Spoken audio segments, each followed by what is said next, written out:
देख रहे हैं आप, मैं हूं आपके साथ राखी। बात करेंगे कैसे हो रफ्तार कम। कोरोना संक्रमण लगातार एक बार फिर अपने पैर पसार रहा है। सरकारें सचेत हैं, लेकिन सवाल यही कि आखिर कैसे हो कोरोना की रफ्तार कम।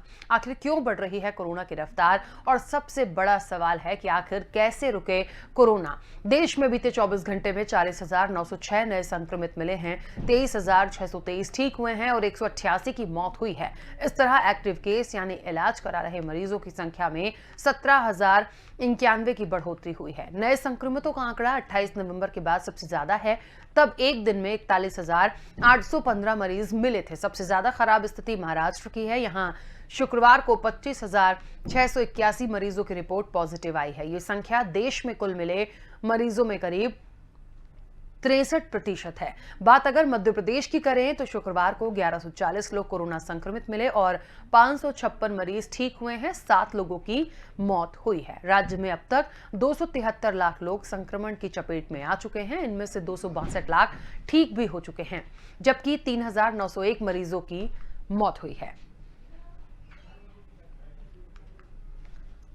तो लगातार जिस तरीके से कोरोना की रफ्तार बढ़ रही है, वो कम कैसे हो, ये बहुत बड़े सवाल हैं। कुछ प्रतिक्रियाएं भी आई हैं। क्या कुछ किसने कहा है, आइए सुनते हैं। बहनों और भाइयों, बेटे और बेटियों, कोरोना संक्रमण लगातार गंभीर हो रहा है। एक बार फिर संकट की स्थिति बन रही है। हम कोरोना के संक्रमण को रोकने में कोई कसर नहीं छोड़ेंगे, लेकिन मेरी आपसे प्रार्थना है,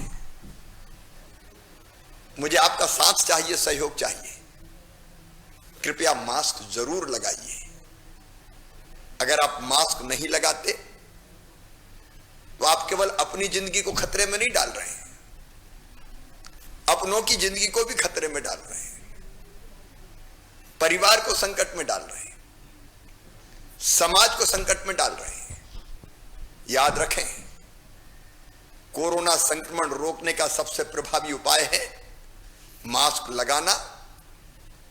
आप मास्क लगाएं और कोरोना के संक्रमण को रोकने में अपना योगदान दें।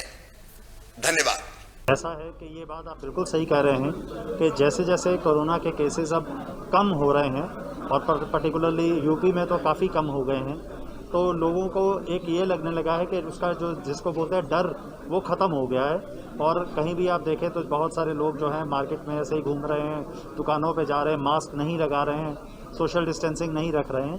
पर मैं ये मानता हूँ कि ये गलत है, क्योंकि अभी खतरा टला नहीं है। जैसे कि आज की वर्कशॉप में सभी स्पीकर्स ने भी ये बताया, और महाराष्ट्र और केरल में तो अभी काफ़ी सारे केसेस हैं, और दुनिया के अन्य देशों में कई जगह बहुत सारे केसेस अभी हैं, तो वहाँ से वायरस आने का खतरा अभी बना हुआ है। इसलिए मेरी सभी से ये रिक्वेस्ट है कि जो कोरोना के प्रोटोकॉल्स हैं, जो कोविड अप्रोप्रिएट बिहेवियर जिसे कहते हैं, वो अभी जारी रहना चाहिए, और सभी को मास्क और 2 गज की दूरी, इसमें कोई कोताही नहीं बरतनी चाहिए। तो सुना आपने, लेकिन बात वही है कि कैसे रफ्तार कम हो। हमारे संवाददाता आशुतोष भार्गव हमारे साथ जुड़े हुए हैं। आशुतोष, जिस तरीके से लगातार आंकड़े बढ़ते जा रहे हैं और रफ्तार कैसे कम हो, हम इस पे आज चर्चा भी कर रहे हैं। सीएम शिवराज को भी हमने सुना, डॉक्टर्स को हमने सुना। क्या लगता है आशुतोष, रफ्तार कम कैसे हो सकती है? पहला सवाल। दूसरी महत्वपूर्ण बात यह भी है कि हमें यदि लगाम लगाना है, इन तमाम चीजों को यदि रोकना है, तो एक सबसे बड़ी बात आशुतोष जो हम लोग डेली में देख रहे हैं, आंकड़े जरूर बढ़ रहे हैं लेकिन मौतों का आंकड़ा बहुत ज्यादा नहीं है। तो क्या माने कि जो रिकवरी रेट है वो भी उसी स्पीड से चल रही है, तो उतना ज्यादा अनबैलेंस नहीं हो रहा है ये सब?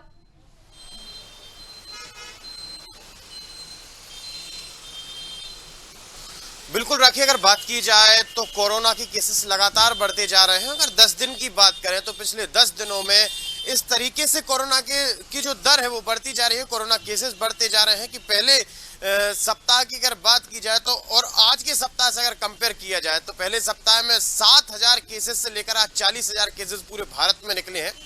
तो ये कहीं ना कहीं बड़ा चिंताजनक विषय है। और सबसे ज्यादा महत्वपूर्ण बात यह है कि महाराष्ट्र की अगर बात करें हम, तो महाराष्ट्र में जिस प्रकार से केसेस बढ़ रहे हैं, और लगभग 65% जो पूरे भारत के कोरोना केसेस हैं उनमें से लगभग 65% सिर्फ महाराष्ट्र में है। और महाराष्ट्र के मुंबई में अगर बात की जाए तो 3000 केसेस एक दिन में निकल रहे हैं, तो ये बड़ी चिंताजनक विषय है। वहीं अगर बात करें हम मध्य प्रदेश की, तो मध्य प्रदेश की राजधानी में कुछ ऐसे आयोजन किए जा रहे हैं जो लोगों को जागरूक कर सके। जागरूकता, जन जागरूकता अभियान चलाए जा रहे हैं, सरकार द्वारा चालानी कार्रवाई की जा रही है। और महत्वपूर्ण बात की कल मुख्यमंत्री शिवराज सिंह चौहान, मध्य प्रदेश के मुख्यमंत्री शिवराज सिंह चौहान अपने पश्चिम बंगाल के दौरे के बाद जब उन्होंने कोरोना का आंकड़ा देखा कि मध्य प्रदेश में कोरोना 1000 पार 1100 के लगभग पहुंच गया है, तब उसके बाद आपातकालीन बैठक बुलाई मंत्रालय में। आपातकालीन बैठक में समस्त जितने भी मध्य प्रदेश के वरिष्ठ अधिकारी थे वो मौजूद रहे और वहां पर एक बैठक बुलाई। बैठक में ये निर्णय लिया गया कि भोपाल, इंदौर और जबलपुर, जहां पर केसेस सबसे ज्यादा है, केसेस सबसे ज्यादा प्रभावित क्षेत्र है, वहां पर लॉकडाउन, संडे का लॉकडाउन ये सुनिश्चित किया गया है। तो कल मतलब 21 तारीख से प्रत्येक रविवार को इन 3 शहरों में लॉकडाउन लगाया जाएगा। ये सतत प्रक्रियाएं चल रही हैं, कोरोना पे कैसे कंट्रोल कर सकते हैं, कोरोना को कैसे कम कर सकते हैं। पहले अगर बात की जाए तो सिर्फ 4 राज्यों की का सामने आंकड़ा निकल कर आता था। महाराष्ट्र की बात करें सबसे ज्यादा संक्रमित, उसके बाद मध्य प्रदेश की बात करें तो मध्य प्रदेश में भी संक्रमण बढ़ रहा है, केरला और केरला के बाद पंजाब। लेकिन जैसे जैसे समय बढ़ता जा रहा है तो उस सूची में कुछ और प्रदेशों के नाम भी निकल कर आ रहे हैं, जैसे कर्नाटक और तमिलनाडु की बात करें तो अगर हाल ही में जो आंकड़ा सामने निकल कर आया वो आंकड़ा चिंताजनक है। और लोग जो सैनिटाइजर और सोशल डिस्टेंसिंग करने में जो लापरवाही बरत रहे हैं, सबसे बड़ा महत्वपूर्ण कारण अगर कोरोना के केसेस बढ़ने का है तो वही है। राखी। बिल्कुल आशुतोष, लगातार इन चीजों को हम देख रहे हैं। कंट्रोल की बात करें, गवर्नमेंट अपना प्रयास कर रही है, लोग अपनी जागरूकता दिखाएंगे, लेकिन जो तस्वीरें हम लगातार फिर भी देख रहे हैं, रोज के आंकड़े तो वाकई बहुत भयावह हैं। और कंट्रोल की हम बात करें तो क्या लगता है, देखिए अभी हम गए हैं संडे लॉकडाउन पर। उम्मीद नहीं थी आशुतोष लोगों को भी, लेकिन हाँ जिस तरह से स्थितियां अनकंट्रोल हो रही हैं, ऐसा जरूरी था ये डिसीजन लेना। लेकिन क्या लगता है इसके बाद वो जो चीजें लोगों ने बिल्कुल छोड़ दी थी या बिल्कुल बेफिक्री से वो घूम रहे थे, यदि ये संडे का जो लॉकडाउन किया गया है, यदि आगे और इम्प्लीमेंट होता है या एवरी संडे पर हम आते हैं या और चीजों को बढ़ाने की बात आती है, तो लगता है कि लोगों में थोड़ा सा डर होगा। क्योंकि देखिए लॉकडाउन चाहता कोई भी नहीं है, तो हो सकता है सरकार का ये प्रयास भी हो कि थोड़ी सी ये चीजें हम दें, थोड़ा सख्ती करें ताकि लोग और ज्यादा गंभीर हो इसको लेकर और थोड़ा सा प्रॉपर उन सारी चीजों को कैरी करें, मास्क को कैरी करें। क्योंकि मार्केट में भी हमने देखा बहुत सारे लोग मास्क नहीं लगा रहे थे और लगा भी रहे थे तो वो आप यहाँ पर नाक पे ना लगा के उसको नीचे की तरफ कैरी करो। तो ये तमाम चीजों के लिए भी लगता है कि सरकार ये प्रयास कर रही है और ये बहुत हद तक कंट्रोल होगा।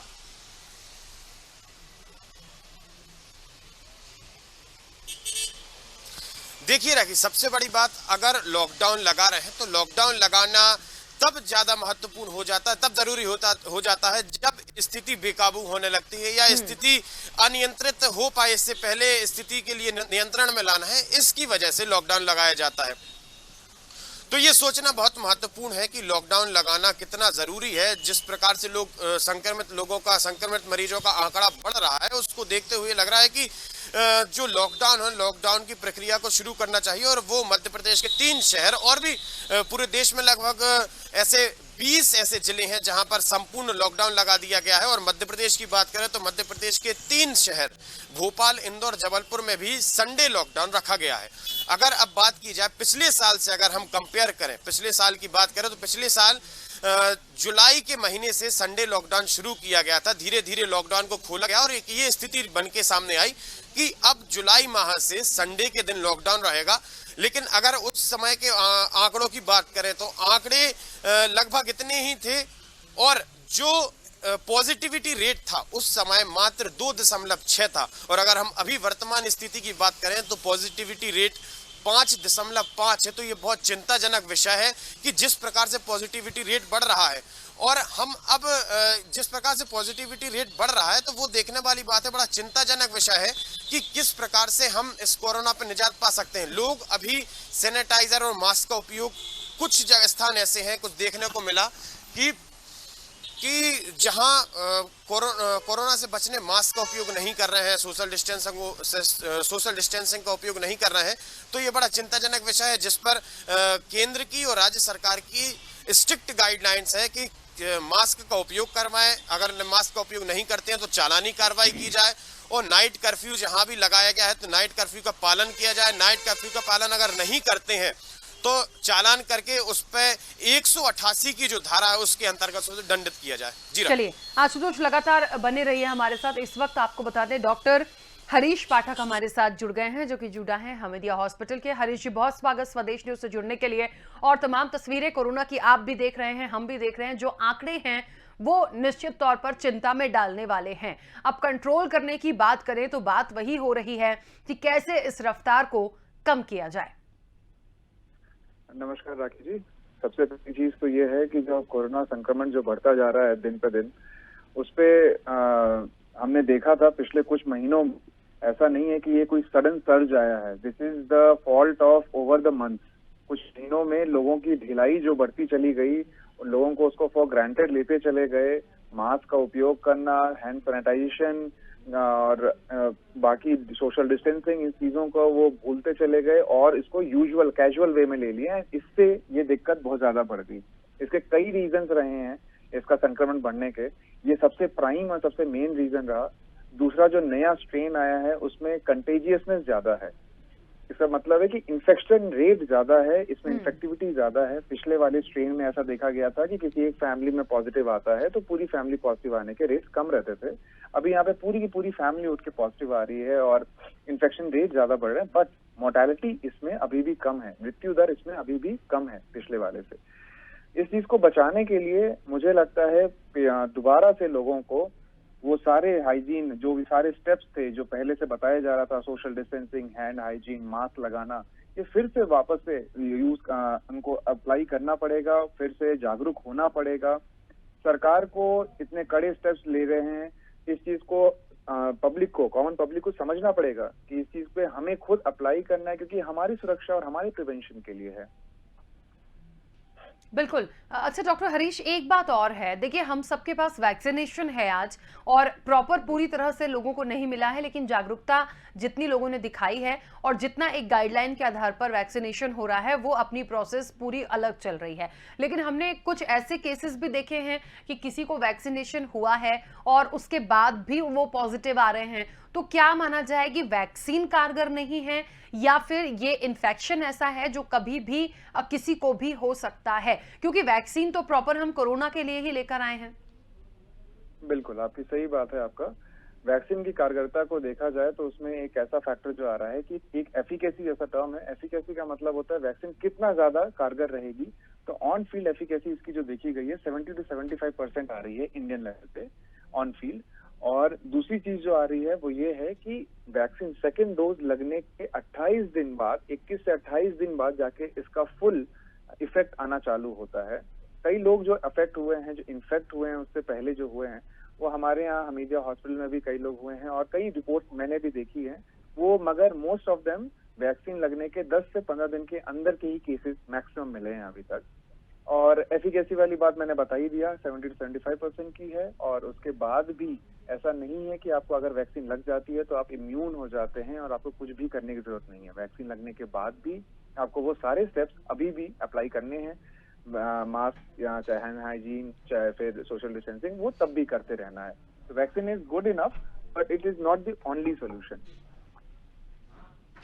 बिल्कुल। चलिए, क्या लगता है आपको, लगातार ये जो मामले बढ़ रहे हैं और जो चीजें हम देख रहे हैं, इसके लिए मुख्य रूप से जिम्मेदार क्या वाकई लोगों को ही माना जाए या उनकी बेफिक्री है जिसकी वजह से ये तमाम चीजें हो रही हैं? सबसे पहले तो ये बेफिक्री जो है वो बहुत ही गलत चीज है, क्योंकि इस चीज को लेके लोग तो जिम्मेदार है ही हैं। सरकार का इसमें बर्ताव भी बदलता चला गया। सरकार ने भी कई रिस्ट्रिक्शंस बहुत धड़ल्ले से खोलना चालू कर दिया, कई पब्लिक फंक्शंस को ओपन किया, उसकी वजह से दिक्कतें और बढ़ती चली गई।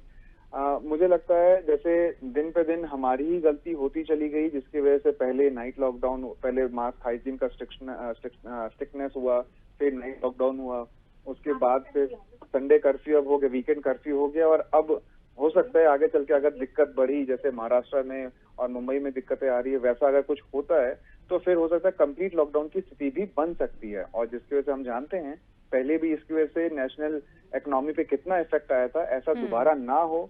तो तो हमें खुद अवेयर होकर इन चीजों को रोकना पड़ेगा और हमें खुद एक सेल्फ डिसिप्लिन लाना पड़ेगा इससे बचने के लिए।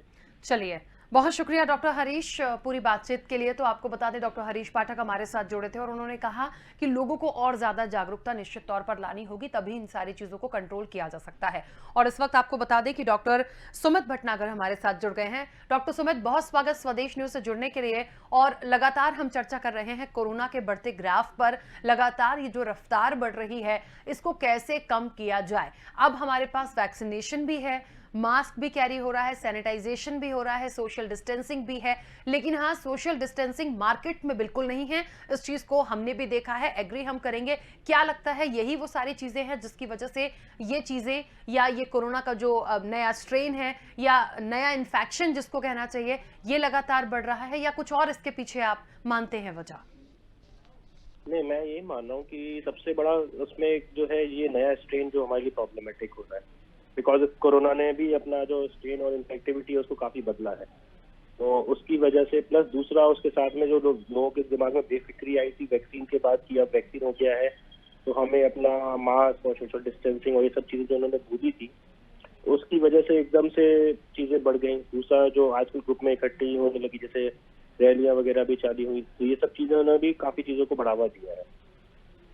तो मुझे लगता है कि अभी हम लोग को सब लोगों को जो कोरोना के प्रिकॉशंस हैं जो पहले हम ले रहे थे उनको रेगुलरली रखें, और टेस्टिंग में हम अपनी रेगुलरली कुछ भी सिम्टम्स हो तो अब जो थोड़ा सा लोगों को अंदर था कि थोड़ा बहुत सिम्टम्स आ रहे हैं बट उसको नहीं बता रहे, तो लेकिन खुल के सामने आए, चीजों को देखें, समझें और जल्दी से उसका इलाज करवाएं। अच्छा, सिम्टम्स की बात निकली है डॉक्टर सुमित, क्या लगता है इस बार जो कहा जा रहा है कि सिम्टम्स थोड़े से डिफरेंट भी हैं, इस बार पेट की यदि प्रॉब्लम हो रही है तो भी उस चीज को काउंट किया जा रहा है। नॉर्मल सर्दी जुकाम और थ्रोट इन्फेक्शन तो हमने देखा ही था, फीवर हमने देखा था, इस बार डायरिया है या इस तरह की जो चीजें हैं वो भी कहीं ना कहीं इसके पॉजिटिव केसेस में आ रहा है। तो इससे कैसे बचा जा सकता है? नहीं, उसको बच्चा तो वही बचने का तरीके तो हमारे पास वही हैं जो हमेशा से हम बता रहे हैं, सैनिटाइजेशन रखना, प्रॉपर हैंड मास्क, ये सब कुछ करना। बट हाँ, नो डाउट कोरोना के अभी इन्फेक्टिविटी चेंज होने से साथ में थोड़े सिम्टम्स में बदलाव आए, लेकिन सिम्टम्स से हमेशा से उसके वेरिड रहे हैं। ऐसा नहीं बोला जाए कि टिपिकल सिम्टम्स ही खाली हमेशा से उसने प्रेजेंट किया है, एटिपिकल सिम्टम्स भी शुरू से रहे हैं और ये सिम्टम्स पहले भी थे, लेकिन अब जैसे जैसे नंबर बढ़ते जा रहे हैं ऑब्वियसली हमें और सिम्टम्स उसके मालूम पड़ते जा रहे हैं। लेकिन अभी भी उसका जो मोस्ट कॉमन प्रेजेंटेशन है वो तो फीवर ही है, फीवर आना, सर्दी खांसी बुखार होना, ये सब। पेट के दर्द और पेट वाले सिम्टम्स जो थे वो थोड़े बहुत पहले पे थे, लेकिन अब सिंस नंबर ऑफ केसेस एकदम से बढ़ रहे हैं और चीजें लोगों ने क्या है बाहर निकल के जो खाना वो चीजें हुई, इन्फेक्टिविटी बढ़ी और उसके बाद वेरिड सिम्टम्स हुए। तो जनरली फीवर तो सबको आ ही रहा है कॉमनली, उसमें कुछ लोगों को पेट के सिम्टम्स भी आ रहे हैं और कुछ और सिम्टम्स भी आ रहे हैं। तो अभी तो ऐसा है कि कोई भी वेरिड सिम्टम हो किसी भी चीज में आपको लगे तो आज के सबसे बेस्ट है कि पहले टेस्टिंग करा के चीजों को क्लियर करना बहुत जरूरी है। बिल्कुल। अच्छा, लगातार जो हम आंकड़े देख रहे हैं, पिछले कुछ 3-4 महीने की हम बात करें तो स्थितियां काफी कंट्रोल हुई थी।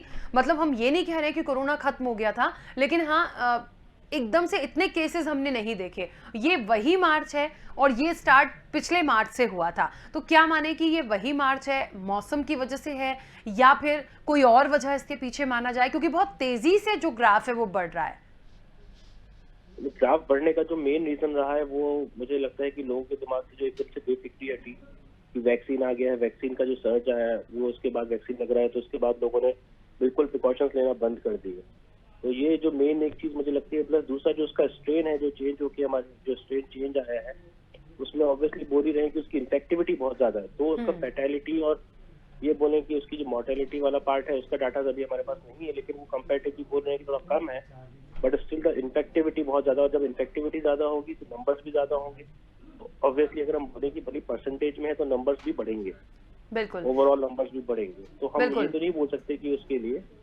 अच्छा, क्या लगता है डॉक्टर, हाँ डॉक्टर सुमित, क्या लगता है ये जो नाइट कर्फ्यू की बात हो रही है या संडे लॉकडाउन की बात हो रही है, क्या इससे बहुत हद तक कोरोना को कंट्रोल किया जा सकता है? मैम देखिए, बेसिक इम्पोर्टेंट चीज यही है कि अभी पब्लिक के अंदर अवेयरनेस आए कि जिस तरीके से उन्होंने लाइटनेस सब चीजों को ले लिया था, कर्फ्यू से थोड़ा बहुत कंट्रोल होगा, बिकॉज लॉकडाउन से नो डाउट कंट्रोल थोड़ा बहुत होता है, लेकिन जितना कंट्रोल अपन चाह रहे हैं वो सिर्फ एक नॉलेज से और अगर हम सिंपल प्रिकॉशंस लें उससे कहीं ज्यादा बेटर हो सकता है। अननेसेसरी जो गैदरिंग्स हैं इन सबको हम अवॉइड करें। अगर तो शायद हो सकता है हमें इन सब चीज़ों की जरूरत ही ना पड़े, इन कर्फ्यूज की जरूरत ही ना पड़े। बिल्कुल। चलिए डॉक्टर सुमित, बहुत शुक्रिया स्वदेश न्यूज से जुड़ने के लिए, बातचीत के लिए। तो आपको बता दें कि देखिए प्रिकॉशन आपको रखना है और जागरूकता आपको दिखानी है। और एक बात नरेंद्र मोदी ने भी कही थी कि सामूहिक प्रयासों से ही इससे हम जीत सकते हैं, तो लोगों को ही कुछ इसके पीछे अब देखना होगा, करना होगा। और डॉक्टर प्रभाकर तिवारी इस वक्त हमारे साथ जुड़ गए हैं, जो कि CMHO हैं। डॉक्टर प्रभाकर तिवारी, बहुत स्वागत स्वदेश न्यूज से जुड़ने के लिए। क्या लगता है, कोरोना की जो रफ्तार लगातार बढ़ रही है, इसे कम करना होगा, कैसे कम हो पाएगी? बहुत सिंपल सी बात है। अगर हम लोग देखें, जैसे अभी मेरे पूर्व के वक्ताओं ने भी कहा कि हम लोग अति आत्मविश्वास में आ गए थे। हमारे नागरिक बंधुओं को ये लगने लगा था कि अब कोविड पूरी तरह से समाप्त हो गया है, क्योंकि आपने देखा भी था कि केसेस बहुत कम नंबर में आ गए थे। भोपाल, इंदौर में भी केसेस 20, 25, 30 से ऊपर नहीं जा रहे थे। तो जबकि सरकार लगातार ये कहती आ रही थी कि अभी हमें सावधानी लगातार बरतनी है, अभी हमें भीड़ भाड़ से लगातार बचना है। आप लोगों के न्यूज चैनल के माध्यम से भी सभी लोग ये अपील पहले भी करते रहे हैं कि कोविड पूरी तरह से समाप्त नहीं हुआ है और हमें ये सावधानियां लगातार बरतनी। तो ऐसा ही लगता है कि लोगों ने इसको बहुत सीरियसली लेना बंद कर दिया, ये मान लिया कि अब धीरे धीरे कोविड पूरी तरह से खत्म हो गया है और हम पूर्व की तरह ही फिर से सारी की सारी चीजें करने लगे। आपको मालूम ही है कि कोई भी शासन कभी भी नहीं चाहता कि कोई लॉकडाउन कर ले या कोई नाइट कर्फ्यू हो, क्योंकि इन सब चीजों से गतिविधियों पर और आर्थिक गतिविधियों पर विपरीत प्रभाव पड़ता है। तो हमारे नागरिकों को ये समझना पड़ेगा कि अभी कोविड खत्म नहीं हुआ है। दो चीजों को बहुत ध्यान से ये देखना पड़ेगा। जब भी हमारे यहाँ से कोई बाहर निकले तो एक बार जरूर सोचे कि क्या मेरा बाहर निकलना जरूरी है। कहीं पर भी अगर सामाजिक कोई गतिविधियां हैं तो जरूर सोचें कि क्या ये गतिविधियां अत्यावश्यक है, क्या इनके बिना हमारा काम नहीं लग पाएगा। और दूसरी चीज जो टीकाकरण है, आपने देखा होगा कि पिछले पहले जो मॉर्बिडिटी और मॉर्टेलिटी हुई थी उसमें हमारे वरिष्ठ नागरिक की संख्या सबसे ज्यादा थी। जो कोमॉर्बिड थे उनकी संख्या काफी ज्यादा थी और शासन ने उन्हीं के लिए प्रायोरिटी पर टीकाकरण प्रारंभ किया है। तो अभी जैसे आप अगर भोपाल की बात करें, लगभग 150 से 250 सेंटर्स पर टीका लग रहा है। तो आप लोगों के माध्यम से ये भी अनुरोध है कि चूंकि ये लोग सबसे ज्यादा खतरे में हैं, तो इसलिए प्राथमिकता से आगे आकर, और हमारी भी ये जिम्मेवारी है कि हम अपने गार्जियंस को, हमें हमारे जो सीनियर सिटीजन है उनको लाके उनका टीकाकरण करवाएं। तो ये दोनों चीजें नेक बाई नेक करनी पड़ेगी, एक तो सावधानी और दूसरा टीकाकरण। अच्छा, लॉकडाउन को कितना सही मानते हैं आप? जिस तरीके से संडे लॉकडाउन की बात हो रही है या नाइट कर्फ्यू की बात हो रही है, क्या इससे बहुत ज्यादा हद तक कंट्रोल किया जा सकेगा? देखिए, ये एक साइकोलॉजिकल मैसेज गवर्नमेंट दे रही है कि हम लोग संभल जाएं। अगर हम नहीं संभलेंगे तो स्थिति बुरी स्थिति आ सकती है। आपको ये मालूम ही है कि कभी भी कोई भी शासन ये नहीं चाहता कि लॉकडाउन लगाना पड़े। जैसे मैंने पहले कहा कि हमेशा इससे आर्थिक गतिविधियों पर विपरीत प्रभाव पड़ता है। तो ये एक साइकोलॉजिकल मैसेज गवर्नमेंट ने दिया है कि अब भी हम लोग संभल जाए। अगर नहीं संभलेंगे तो स्थितियां बिगड़ सकती हैं और अगर बिगड़ेंगी तो निश्चित तौर पर शासन इससे भी कठोर कदम उठाने के लिए मजबूर होगा। चलिए, डॉक्टर प्रभाकर तिवारी, बहुत शुक्रिया स्वदेश न्यूज से जुड़ने के लिए, बातचीत के लिए। तो आपको बता दें, जिस तरीके से तमाम डॉक्टर से हमने बात की है, उनका यही कहना है कि लोगों को जागरूकता लानी होगी और लॉकडाउन कोई भी नहीं लगाना चाहता, कोई भी गवर्नमेंट नहीं चाहती। ये तमाम चीजें सिर्फ इसलिए की जा रही हैं ताकि लोगों को एक इंटीमेट किया जा रहा है, एक अल्टीमेटम दिया जा रहा है कि आपको इन सब तमाम चीजों के लिए अलर्ट होना है। आपको एक अल्टीमेटम गवर्नमेंट का ये सोच लीजिए कि यदि और स्थितियां भयावह होती हैं तो हम लॉकडाउन में जाएंगे, लेकिन अभी से कुछ डेज की यदि बात हो रही है, नाइट कर्फ्यू की बात हो रही है, तो आप इन चीजों को गंभीरता से लीजिए। यह हमें क्यों करना पड़ रहा है? निश्चित तौर पर लोगों ने जो बेफिक्री की थी उससे बहुत ज्यादा जागरूकता की जरूरत है। Proper test, proper mask, sanitization, social distancing, और आपको ही अपना ध्यान रखना होगा, क्योंकि कह रहे हैं ना कि दवाई के साथ साथ कड़ाई भी जरूरी है। ये पीएम नरेंद्र मोदी ने भी कहा है। तो निश्चित तौर पर हम सब लोगों को मिलकर हमारे ही प्रयासों से इसे हम जीत पाएंगे, इससे बाहर निकल पाएंगे। गवर्नमेंट का जो अल्टीमेटम है उसे बहुत गंभीरता से लेना होगा ताकि आने वाले समय में हम प्रॉपर पूरी तरह से पूर्ण लॉकडाउन की तरफ ना चले जाए। चलिए, फिलहाल इतना ही, दीजिए इजाजत, नमस्कार।